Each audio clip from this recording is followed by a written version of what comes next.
আসসালামু আলাইকুম। এই জুলাই মাসটা খুব অদ্ভুত। যেই জুলাই মাসে ছাত্র আন্দোলনের উত্তাল সেই বিক্ষোভ আন্দোলন, তার ফলে শেখ হাসিনা সরকারের পতন হলো। এখন হচ্ছে পতন না, কিন্তু পদত্যাগের দাবিতে উত্তাল হচ্ছে রাজধানী। শুধু মাইলস্টোন স্কুল না, রাজধানীর বিভিন্ন শিক্ষা প্রতিষ্ঠানে ছড়িয়ে পড়েছে ক্ষোভ বিক্ষোভ এবং তারা সচিবালয়ে জড়ো হয়েছে, দাবি করছেন যে শিক্ষা উপদেষ্টা এবং সচিবের পদত্যাগ। মূল বিষয় হচ্ছে এত মৃত্যু, এত হতাহতর শোক আসলে সামলাতে পারছে না শিক্ষার্থীরা। সেই শোক এখন রীতিমতো বিক্ষোভে রূপ নিয়েছে, যার কারণেই বিভিন্ন জায়গায় ক্ষোভ করছে। এখন সেই বার্ন হাসপাতালের সামনে, শ্যামলীর বার্ন ইনস্টিটিউট, তারপরে মাইলস্টোন এবং সচিবালয়কে ঘিরে বিক্ষোভ চলছে। এতে সচিবালয়ের সামনের সড়কে সব ধরনের যানবাহন চলাচল বন্ধ হয়ে গেছে। তাদের বক্তব্য হচ্ছে, শিক্ষা ভবনের সামনে তারা বলছেন যে মাইলস্টোন কলেজে এত বড় বিপর্যয়ের পরও আজকের এইচএসসি পরীক্ষা স্থগিত করা হয়নি। রাত ৩টার দিকে কেন এই সিদ্ধান্ত নিতে হবে? বেশ রাতে নিয়েছে, রাত ৩টা কিনা যায় না, তবে বেশ রাতে সিদ্ধান্ত হয়েছে, এটা সত্য। সকালে ঘুম থেকে উঠে পরীক্ষার প্রস্তুতি নিয়ে বাসা থেকে বের হওয়ার পর শুনেছেন পরীক্ষা স্থগিত।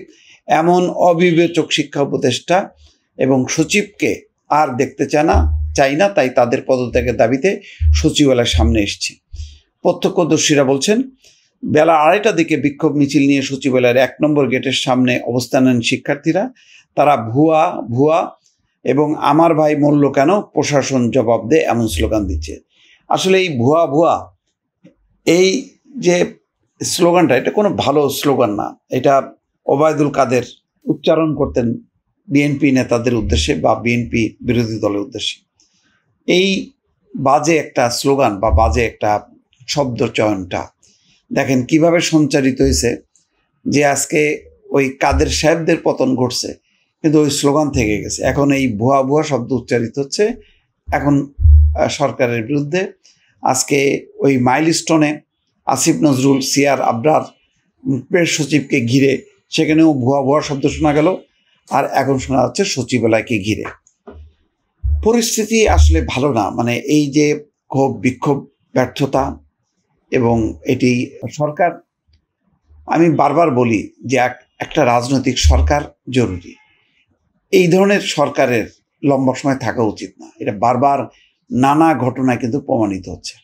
কেন এই ধরনের পরিস্থিতি মোকাবেলা করবে, এই পরিস্থিতির সম্মুখীন হবে? দেখেন এখন ওই যারা প্রোটেকশন দেবে বা যারা এই ছাত্রদের সাথে একাত্ম হয়ে মিশে, যে তাদেরকে একটা নিয়ন্ত্রিত আন্দোলন হোক অথবা তাদের সঙ্গে একটা সমঝোতা নেগোসিয়েশন যাদের করার কথা, সেই হাসনাত সার্জিসরা, তারা তো আর এখন মাঠে নেই।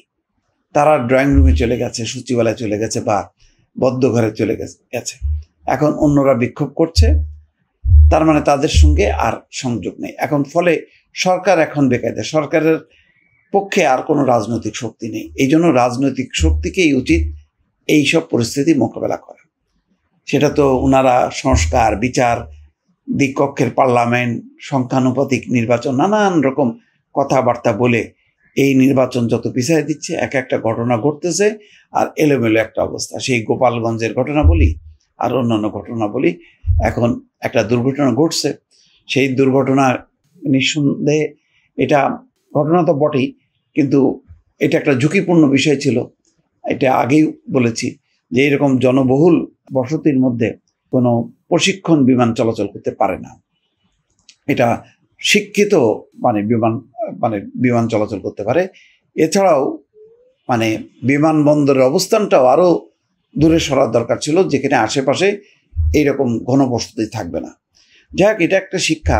যাত্রীবাহী বিমান যদি কখনো দুর্ঘটনার মধ্যে পড়ে, তখন হয়তো দেখা যাবে যে এই উত্তরার যেই ভবন স্তূপের মধ্যে যে ধাক্কা খাইল। যাক, সেটা আমরা প্রত্যাশা করি না। কিন্তু আপাতত যেই পরিস্থিতিটা, তাতে এই বিক্ষোভটা সরকারের একটা পদত্যাগ, উপদেষ্টাদের পদত্যাগ, সেই জায়গায় কিন্তু এসে ঠেকছে। এটা বেশ একটা জটিল রূপ নিল। এটা জানি না এটা কিভাবে শেষ হবে। বলছে বিক্ষোভকারী শিক্ষার্থীদের একটি অংশ আবার ঢাকা শিক্ষা বোর্ডের সামনে থেকে মিছিল নিয়ে সচিবালয়ে ফটকে এসছেন। যারা এসএসসি পরীক্ষায় অকৃতকার্য হয়েছেন তাদের খাতা পুনর্মূল্যায়নের দাবিতেও সচিবালয়ের সামনে এসছেন তারা। সচিবালয় গেটগুলো বন্ধ করে দেওয়ায় ভিতরে অসংখ্য যানবাহন আটকে পড়ছে। পরিস্থিতি নিয়ন্ত্রণে আনতে আইন শৃঙ্খলা রক্ষাকারী বাহিনী সর্বোচ্চ সতর্ক অবস্থায় আছে। একটা বিশৃঙ্খলা একটা রাজপথে বা মাঠে, রাজনৈতিক মাঠে কোনো সংগঠিত শক্তি না থাকাতে বা সংগঠন না থাকাতে আজকে এই বিশৃঙ্খলা। এই জন্য আবারও বলি, যাদের যেটা উচিত ছিল রাজপথে থাকা, মাঠে থাকা, এই শিক্ষার্থীদের পাশে থাকা, কিন্তু তারা শিক্ষার্থীদের থেকে বিচ্ছিন্ন হয়ে আজকে এমন একটা রাজনৈতিক দল গঠন করছে। ফলে এই শিক্ষার্থীদেরকে নিয়ন্ত্রণ করা, পরিচালিত করা সঠিকভাবে আর কেউ থাকলো না। পরিস্থিতিটা আরো সংকটের দিকে যাবে বলেই মনে হচ্ছে। দর্শক ভালো থাকবেন। আল্লাহ হাফেজ।